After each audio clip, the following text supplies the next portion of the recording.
João, capítulo 8, versículo 1 a 11. João, Evangelho de João. Evangelho de João, capítulo 8, versículo 1 a 11. Diz assim: porém Jesus foi para o Monte das Oliveiras, e pela manhã cedo voltou ao templo, e todo o povo vinha ter com ele, e assentando-os ensinava. E os escribas e fariseus trouxeram-lhe uma mulher apanhada em adultério, e pondo-a no meio, disseram: mestre, essa mulher foi apanhada no próprio ato adulterando, e na lei nos mandou Moisés que tais sejam apedrejadas. Tu, o que podes dizer? Isso diziam eles, tentando para que tivesse de que o acusar. Mas Jesus, inclinando-se, escrevia com o dedo na terra. E como insistissem, perguntando-lhe, endireitou-se e disse: aquele que dentre vós está sem pecado, seja o primeiro que atire pedra contra ela. E tornando a inclinar-se, escrevia na terra. Quando ouviram isso, saíram um, a começar pelos mais velhos até os últimos. Ficaram só Jesus e a mulher que estava no meio. E endireitando-se Jesus, e não vendo ninguém mais do que a mulher, disse-lhe: mulher, onde estão aqueles teus acusadores? Ninguém te condenou? E ela disse: ninguém, Senhor. E disse-lhe Jesus: nem eu também te condeno, vai-te e não peques mais. Amém. Amém, queridos? Vamos fazer uma oração, pedir a Deus que fale a nossa vida através dessas verdades que Deus está colocando aqui para nós. Senhor, meu Deus, Pai querido, mais uma vez, nós nos colocamos aqui, Senhor, como instrumento das tuas mãos. Nós não somos nada, Pai, somos fortes. Mas a tua palavra, Senhor, é forte, é poderosa.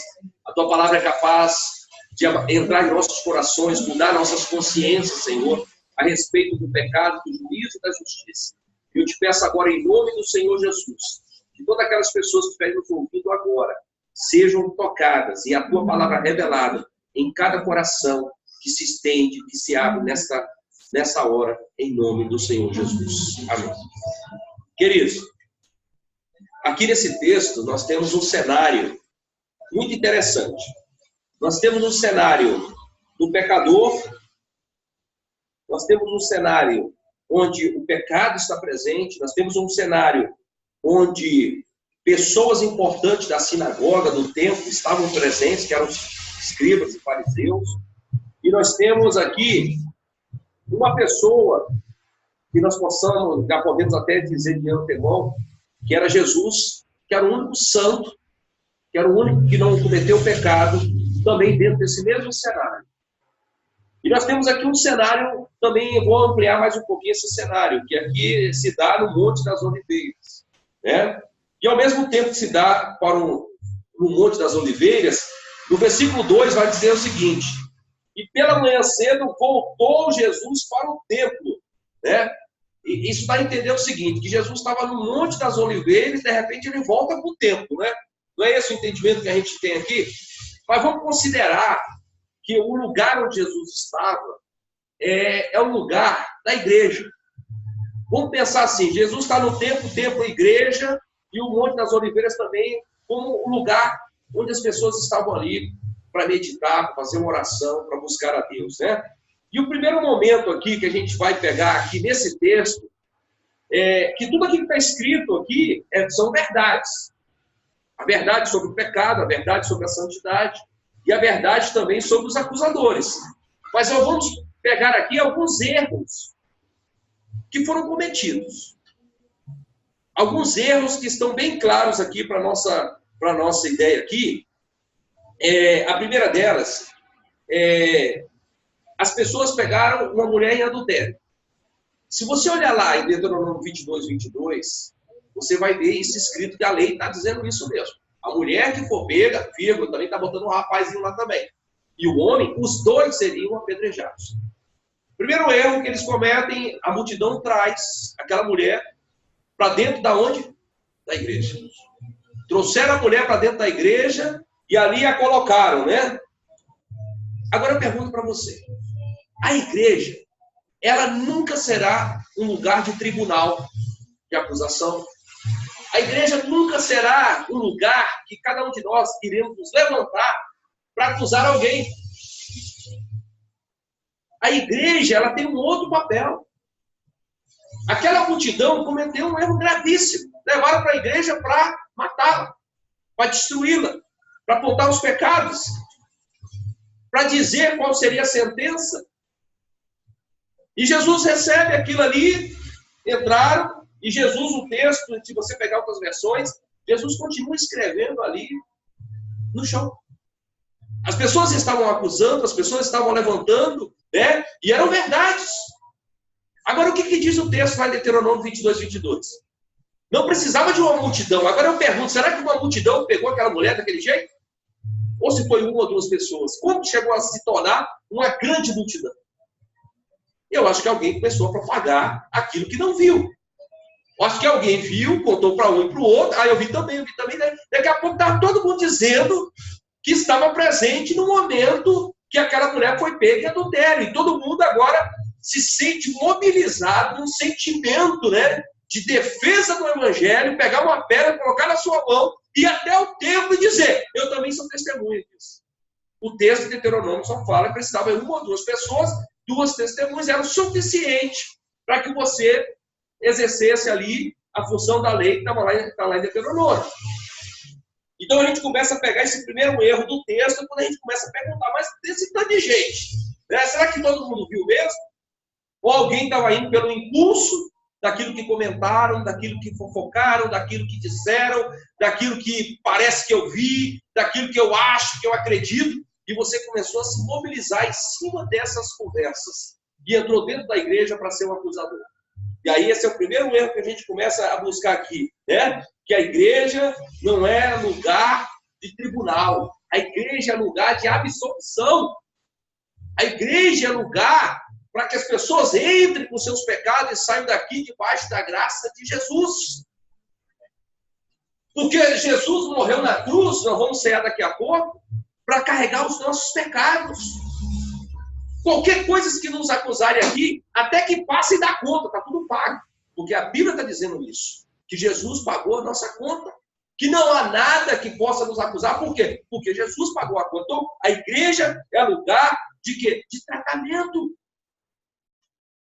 Olha o primeiro erro aqui desse pessoal, né? Segundo erro é que a igreja já tem os acusadores. Para que eu vou me colocar como acusador? Quem é o acusador? É Satanás.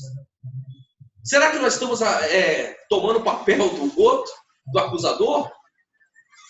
Porque quem fica acusando, quem fica se levantando, quem fica apontando o dedo para as pessoas, não pode ser cada um de nós que somos templo do Espírito Santo de Deus, somos servos, servimos a Deus, nós não servimos ao diabo. Quem serve ao diabo fica acusando um e o outro, levantando conversinhas, fofoquinhas, um para o outro. Isso é coisa do diabo. Nós servimos a Deus. Os servos de Deus são conhecidos pelos seus frutos, pelas suas palavras. Por aquilo que eles se conduzem, que é aquilo que eles caminham todos os dias. Então essa deve ser a nossa palavra. Então esse é o segundo erro que nós encontramos aqui, porque eles se colocaram como acusadores. Dentro da igreja não pode ter acusador. Dentro da igreja é lugar de adoradores. Nós viemos para adorar esse Deus. Nós viemos para entregar o nosso melhor para Deus. Nós viemos aqui porque nós cremos que temos uma esperança que Jesus vai voltar. Porque Ele prometeu isso às nossas vidas. Então o lugar da igreja não é de acusador. O lugar da igreja são de adoradores. E outra coisa que nós encontramos aqui nesses erros, né? Quando eles estavam acusando, Jesus estava escrevendo ali na areia, estava escrevendo na areia.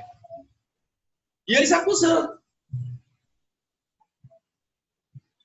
Eu não sei o que Jesus estava escrevendo. Alguns autores já tentaram fazer uma inserção, né, naquele momento do texto, dizer que Jesus estava escrevendo alguns pecados, e cada vez que as pessoas conseguiam ler os pecados lá, alguma coisa assim, começavam a se identificar, né? Mas nenhum texto bíblico vai nos mostrar isso, mas Jesus estava escrevendo. Agora, uma coisa eu tenho certeza. aquilo que Jesus escreve, aquilo que Deus escreve, é muito importante. Isso eu tenho certeza absoluta. Eu não sei o que Jesus estava escrevendo. Mas enquanto os acusadores estavam falando daquela mulher, estavam acusando aquela mulher de adultério, eram verdades? Eram verdades. As verdades estavam sendo ditas. Mas o que estava prevalecendo ali era o que Jesus estava escrevendo. E quando Jesus, naquele momento, estava ouvindo aqueles acusadores, e quando os acusadores começam a perguntar a Jesus, e aí, o que você vai fazer agora? Porque a lei manda apedrejar. Porque a lei manda matar essas pessoas. Aí o que Jesus faz? Jesus, naquele momento, se levanta. E ele olha para todos aqueles acusadores e fala assim, olha, quem não tem pecado, atire a primeira pedra. Jesus não disse, quem adulterou, quem nunca adulterou aqui, que atire a primeira pedra. Ele não identificou o pecado, mas ele generalizou o pecado e falou o seguinte, quem não tem pecado aqui, atire a primeira pedra. O que aconteceu com o texto aqui? A Bíblia vai dizer que os mais velhos começaram a lançar as suas pedras ao chão. Sabe o que o texto diz dos mais idosos, os mais velhos? Dentro do texto, eram os anciãos. Eram os doutores da lei. Provavelmente, naquele momento, eles poderiam estar ali com a pedra na mão e pensando assim, bom, eu não adulterei, mas eu cometi semana passada esse ato, e esse ato é pecado. Então, eu não sou digno também de jogar essa pedra. Jogou a pedra no chão. Aí o outro pessoal pensa, bom, eu não adulterei, mas semana passada eu fui lá naquele comércio, fiz isso é pecado. Eu também não sou, tá? Eu fui jogando a pedra. Ou seja, o maior tribunal que estava sendo posto ali era o tribunal da consciência. Era o tribunal da consciência. E esse tribunal aqui, ele te acompanha. A melhor coisa que tem nas nossas vidas é quando você consegue chegar na sua casa, encontrar paz, tranquilidade, você deitar, reclinar sua cabeça ali naquele travesseiro e falar assim, Senhor, obrigado, porque eu fiz tudo hoje, dei o meu máximo, fiz o meu melhor, ajudei muitas pessoas, fui sincero, fui transparente, fui assim, tá? Senhor, obrigado. E vai dormir com a consciência tranquila. Porque quando você não está com a consciência tranquila, a tua própria consciência, de madrugada, vai fazer assim, oi, cheguei, oi, tudo bem? Quem é você? Eu sou o sentimento de culpa. Vai te perturbar. Oi, quem é você? Olha, eu sou a verdade. Ele vai te perturbar. O teu sono vai ficar tão perturbado que ele vai estar te carcomendo na madrugada. Ele vai estar te acordando todo o tempo, batendo na tua porta. Por quê? Porque aquilo que você deveria fazer, você não fez. Aí quando você começa a ter aquele sentimento de culpa. Poxa, eu deveria ser melhor e não fui melhor. Deveria ser honesto e não fui honesto. Deveria fazer correto e não fiz correto. E aquilo vai te carcomendo por dentro. E Jesus fez essa ligação com eles. Jesus estava colocando ali para eles, essa condição, eles olharem para dentro de si, para que eles pudessem realmente mostrar o que era melhor deles para com Jesus, naquele momento, naquele ato. Existia uma verdade? Existia. Existia um crime de adultério? Existiu. Por que Jesus não se importou com aquilo? Por que aquilo era tão pequeno diante de um processo que Jesus queria trazer o maior número de pessoas a ter um perdão, mas eles não aceitaram o perdão dentro de si? Ali era uma oportunidade de todos serem perdoados. Ali era uma oportunidade que todos estavam dentro da igreja para serem perdoados. Porque Jesus estava dizendo, aqui não tem ninguém melhor do que o outro.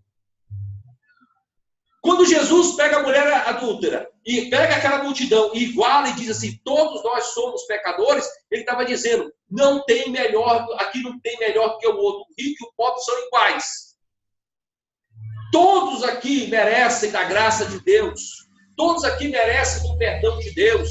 Todos aqui merecem da misericórdia de Deus. Todos aqui, todos vocês necessitam do perdão.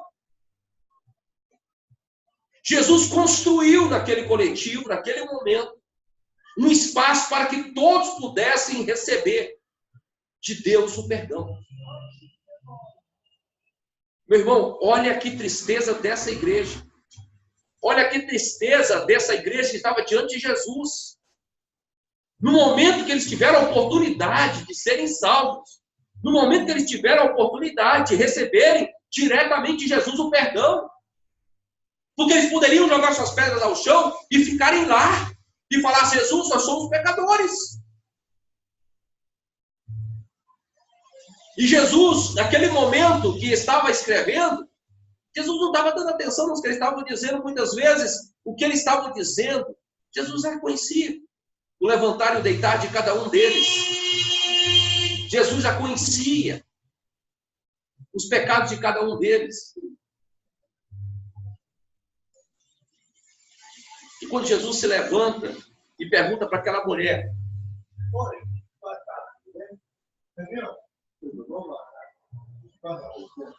quando Jesus pergunta para aquela mulher: cadê os teus acusadores?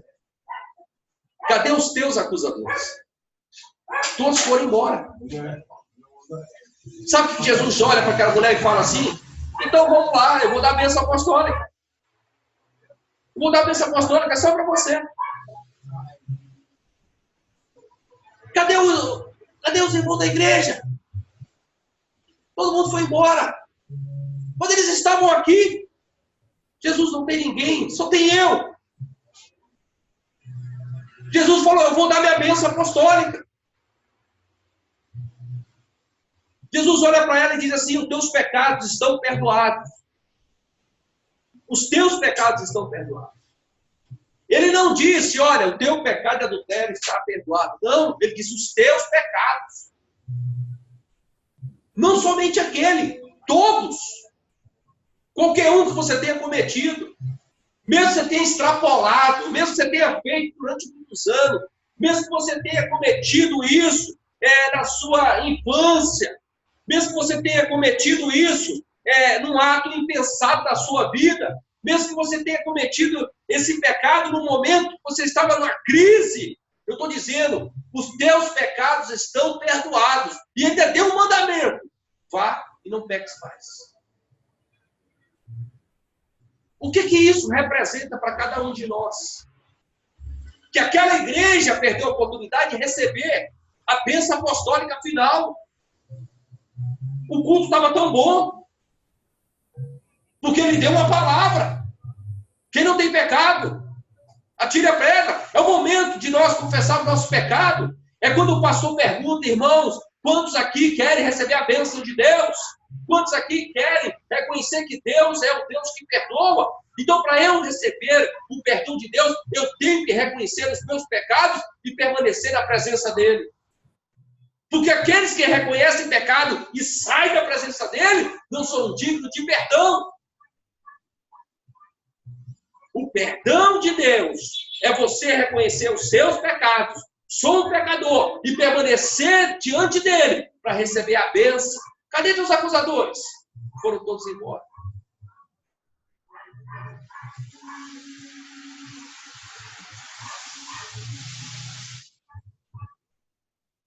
Olha o que eu coloquei aqui, que eu escrevi aqui. O que falam de você, ou o que falam de mim, ainda que seja verdade, não é mais importante do que ele escreve sobre a minha pessoa. O que falam de nós, ainda que seja verdade, não é mais importante daquilo que Deus escreveu sobre cada um de nós. A sua palavra sobre nossas vidas é muito maior do que aquilo que as pessoas falam de cada um de nós. Muitas vezes a gente se pega assim, as pessoas, elas se prendem em situações e elas não saem das situações. Você conhece pessoas assim que ficam remoendo um assunto que já deveria ser esquecido e ela não sai desses assuntos? Eu trabalho com pessoas e essas pessoas muitas vezes têm ali no seu psique uma coisa que fica ali fixa todo o tempo e aquilo a pessoa fica presa. Ela não consegue sair. Essa fixidez muitas vezes dá um trauma. Sabe aquela pessoa que tem um acidente de carro e fala assim: nunca mais vou dirigir? Tem 10 anos que ela não dirige carro, porque ela fica pensando todo o tempo que todo carro que ela vai entrar, ela vai bater o carro. Então aquele pensamento está fixo, naquele ponto, naquele ponto, naquele ponto. Na vida espiritual, a mesma coisa. A pessoa não consegue ter evolução espiritual, ela não consegue crescer espiritualmente, por quê? Ela está presa naquele ponto da vida dela e ela não sai dali, porque tudo gira naquela situação que ela vivenciou e ela não consegue se libertar. E quando você consegue sair daquele ali, você começa a desbravar e a ver coisas assim tremendas que Deus vai revelando aos nossos corações. Então as coisas pequenas, ou aquelas coisas que contaram, que aconteceu, mesmo que sejam verdade, não podem parar você do teu crescimento espiritual. Quantas pessoas você conhece que vivenciaram uma vida, né, uma vida de bênção e tudo, e hoje está afastado? Quando você vai conversar com essa pessoa, é uma coisinha do passado que a fez colocar no mundo. Com poucas coisas. Pessoas precisavam ser ouvidas, pessoas precisavam ser assistidas, acolhidas. E naquele tempo ela não teve uma pessoa mais sábia do lado dela para dizer o seguinte: olha, isso aqui aconteceu, peça perdão, Deus te perdoa, Deus não vai te punir. Tem pessoas que estão se punindo, mas está se punindo tanto que nem Deus daria essa sentença sobre ela. A pessoa se pune mais do que Deus. Já viu isso? Pessoas ficam se punindo, autocomiseração, né? E ela está se punindo, estou me punindo porque eu fiz isso, errado, eu não quero mais. Será que Deus tomaria essa sentença sobre você? Será que Deus tiraria tudo que você não alcançou durante esse tempo, que você teve a oportunidade de alcançar? Será que Deus faria isso com você? Esse Deus é um Deus de amor. Esse Deus é um Deus de misericórdia. Esse Deus é um Deus que te constrói, Ele não te destrói. Esse Deus é aquele Deus que pega você com uma massa assim, bruta, inacabada, e Ele começa a construir, fazer algo novo na sua vida. Esse Deus é aquele que tira do nada e faz tudo sobre nossas vidas. Esse é o Deus que nós servimos. Ele não é um Deus que precisa de algum material, de algo, de A, B ou C para construir você, ou pegar você já da metade para o fim. Não. Nós somos um instrumento das mãos de Deus, e Deus é aquele oleiro que sabe trabalhar na nossa vida pessoal. É Ele que vai dar o desenho adequado que cada um de nós precisamos. Mas nós ficamos presos por aquilo que as pessoas muitas vezes estão falando sobre nossas vidas, ou falando sobre as tuas intimidades. Então, se aquela mulher foi pega naquela situação, aquilo não era importante para Jesus. O que mais importava naquele momento para Jesus era se aquela mulher queria receber perdão. Jesus não quer saber qual foi o pecado que você cometeu, quantas vezes você caiu. Ele quer saber se você quer se levantar. Ele quer saber se você quer se reerguer. Ele quer saber se você quer ser curado. Ele quer saber se você quer receber cura. Ele quer saber se você quer receber libertação na sua vida. É isso que ele quer saber. Porque muitas vezes o Satanás, o opositor de nossas vidas, ele fica lá todo o tempo tocando a ferida. Ó, você não vai se levantar não, você já foi ladrão, você vai roubar de novo, você já foi ladrão, você vai roubar de novo. Aí uma mente fraca não consegue se levantar nunca. Por quê? Porque aquela voz fica ecoando no ouvido dele por várias vezes, dizendo que ele não vai levantar, porque um dia ele foi ladrão. Um dia ele matou alguém, pode matar outro. Todos nós, potencialmente aqui, nós podemos matar alguém.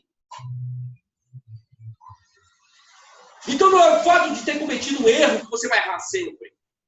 Esse erro pode ensinar muitas coisas. E é esse papel aqui que Jesus coloca agora, né, a voltar a escrever. Jesus volta a escrever. Todo mundo foi embora. Jesus sabia? Sabia. Porque somente ele era santo ali naquele lugar. Mas qual era a intenção dos acusadores? Será que era que a lei fosse cumprida? Que a lei fosse aplicada na sua literalidade? Como dizia lá nos mandamentos? Não. Sabe qual era a intenção dos fariseus e doutores fariseus do texto? Era pegar Jesus. Eles estavam mal intencionados. usando a fraqueza de um pecador, começaram a disseminar essa fraqueza, e alguns outros começaram a ouvir que não viram, mas começaram a ouvir, mas eles queriam o quê? Destruir Jesus. Eles queriam ver Jesus mandar matar aquela mulher no território romano. E se mandasse fazer isso no território romano, quem comandava era Roma. Só o imperador romano tinha direito de vida e morte sobre as pessoas que habitavam naquelas províncias dominadas por Roma. Vejam a estrutura, como é que o diabo ele atua dentro de um espaço que deveria estar cultuando a Deus, adorando a Deus, servindo a Deus. Quantas pessoas estão desperdiçando o seu tempo dentro da igreja? Porque não estão fazendo o papel de adoradores. Porque não estão fazendo o papel de serem servo de Deus. Estão servindo ao diabo e não a Deus. Estão mal intencionados e não a buscar a Deus. Provavelmente essa palavra não serve aqui para nós, mas ela vai ser alcançada dentro da internet. Vai ser alcançada por multidões, aí pessoas estarão ouvindo, estarão se conscientizando que o nosso papel no lugar da igreja é lugar de pecador mesmo. No lugar da ceia, muitas vezes as pessoas fogem da ceia, mas a ceia é para o pecador. A ceia são para as pessoas que precisam reconhecer que Jesus é Senhor de suas vidas e precisam receber esse Jesus em suas vidas. A ceia não é para santo. A ceia são para pecadores. Todos nós somos pecadores. Não tem melhor do que o outro. Não é porque eu prego, sou melhor do que vocês. Não é porque o pessoal louva aqui, eu sou melhor do que os que não cantam. Todos nós temos essa igualdade. Então, nós temos que reconhecer que a graça de Deus em nossas vidas não é apenas uma graça teórica. A graça de Deus é o amor que Deus derrama sobre nós e nós não merecíamos esse amor. É um amor imerecido que Deus derrama sobre nós. Agora, a graça, irmão, não é simplesmente falar, eu amo, não. Você tem que vivenciar essa graça. A graça tem que ser vivida. É igual quando falamos de justiça. Será que há justiça? Nós temos feito justiça no meio das pessoas? Nós temos dado equilíbrio, nós temos dado igualdade, nós temos dado o melhor para essas pessoas, do mesmo jeito que nós muitas vezes ministramos nas nossas vidas?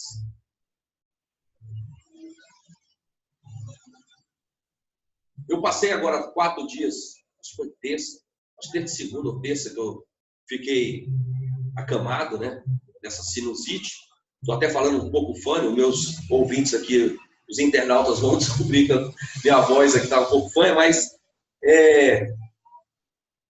eu tive a oportunidade de ler mais e tive a oportunidade de assistir mais algumas coisas, assim, alguns documentários para ver o que está acontecendo no mundo todo. Gente, quando você vê toda essa mudança que o Brasil passou, toda essa luta que o Brasil enfrentou, toda essa vitória que nós tivemos agora, nesse momento, e quando você começa a ver os países de primeiro mundo,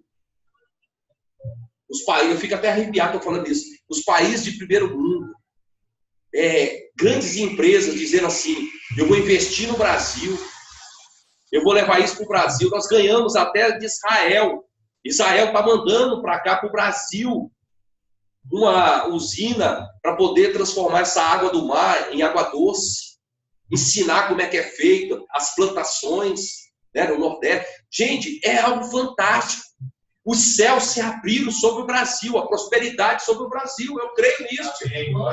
Então, nós estamos recebendo de Deus uma graça tão maravilhosa, que essa graça vai ser derramada também, eu creio, dentro da igreja verdadeira, dos lavados e remidos no sangue do Cordeiro, daqueles que foram chamados para o Evangelho, daqueles que têm convicção, daquilo que tem no seu coração, daqueles que estão vivenciando uma vida em Cristo Jesus. Essa é a graça que eu creio, que eu sei que eu também faço parte desse mover de Deus. Eu creio que essa igreja faz parte desse mover de Deus. Não é o que estamos passando que determina aquilo que iremos chegar. Não! Nós não somos resultado de um passado. Nós não somos resultado de algumas falácias do passado. Não! Nós somos o resultado daquilo que, quando é apresentado diante de nós, nós nos movemos na direção daquelas pessoas. Porque muitas vezes nós podemos ter uma vida ilibada, sem nenhum defeito, sem nenhuma acusação, né? E falar que nós somos bonzinhos e tudo mais. E no momento que você se depara diante de uma necessidade do teu próximo, você não consegue reagir, você não consegue dar nada. Mas muitas vezes aquelas pessoas que nunca abriram a boca, Nunca disseram nos seus lábios, eu vou ajudar, vou fazer, vou contribuir. Mas no dia que acontece uma necessidade, essa pessoa caminha na direção do outro, ali é você.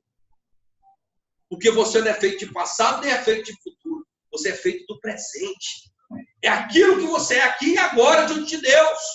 Foi assim que aconteceu com aquele ladrão que estava do lado de Jesus. Tinha um outro ladrão do outro lado. Eu não vou dizer nem bom ladrão, porque não existe bom ladrão. Mas o outro ladrão do lado de lá falou assim, olha, um ladrão, se tu és Deus mesmo, por que tu não sai dessa cruz aqui, rapaz? O outro que estava do lado de lá falou assim, cala a tua boca. Nós aqui merecemos a cruz, somos pecadores. Mas esse homem é um homem justo. Veja que aquele momento e aquela situação deu àquele homem do lado de lá o que Jesus disse para ele. Hoje mesmo tu estarás comigo no paraíso. É o que você é quando as coisas acontecem na sua vida. O teu caráter é formado disso. É o que você é quando você vai necessitar de você. Se você é uma pessoa que perdoa, se você é uma pessoa que tem coração de Deus, quando acontecer algo assim forte diante de você, você vai olhar para as pessoas e vai falar assim, eu te perdoo. Porque você é de Deus. Porque o seu coração está cheio da graça de Deus. Uma pessoa cheia do coração da graça de Deus, irmãos, ela pode passar por tempestade, por sol, por chuva, com coisas horríveis na vida dela. Mas ela consegue olhar para as pessoas e dizer, eu ainda tenho amor por você. Eu ainda tenho paz no meu coração. E essa paz que eu tenho aqui, que eu recebi, eu também te dou. É essa paz que você tem que oferecer para as pessoas. Deixar com que essa graça de Deus saia da teoria e comece a ser vivida e acionada pelo Espírito Santo em nossas vidas. Amém, queridos? Porque todos nós necessitamos do perdão. Todos nós necessitamos, né, de estar com Jesus, de estar na presença dele. Porque os acusadores sumiram. Os acusadores do pecado do vizinho, cadê os acusadores? Porque a igreja é um lugar de adoradores. E graças a Deus, nós estamos aqui hoje porque nós acreditamos e cremos que Jesus é Senhor de nossas vidas. Amém? Então que essa palavra fique no nosso coração, edifique a nossa alma e eleve o nosso espírito cada vez mais. Porque eu sei que Deus vai fazer um grande mover na igreja no Brasil. E Deus tem me movido e eu creio que eu vou sair do Brasil. Olha o que eu estou dizendo para vocês aqui. Eu ia falar de Brasil, mas Deus usou o Brasil, né? Porque Deus vai fazer algo novo sobre nossas vidas. Em nome de Jesus. Amém? Vamos ficar em pé, vamos orar e aí nós vamos celebrar nossa ceia.